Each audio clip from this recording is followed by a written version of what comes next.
मराठी भाषेमध्ये एक म्हण रूढ झालेली आहे की जी व्यक्ती प्रभावीपणे भाषण करते त्या व्यक्तीला मुलूक मैदान तोप म्हणून ओळखलं जातं. मुलूक मैदान तोप याचाच अर्थ मैदान गाजवणारा.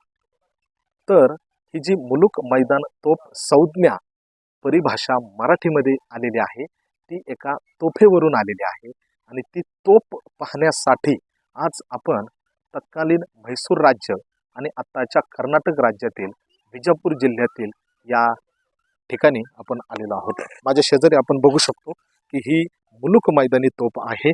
प्रचंड असा तिचा व्यास आहे. 4 फुटाचा व्यास आहे आणि 14 फूट लांबीची ही मुलूक मैदानी तोप आहे.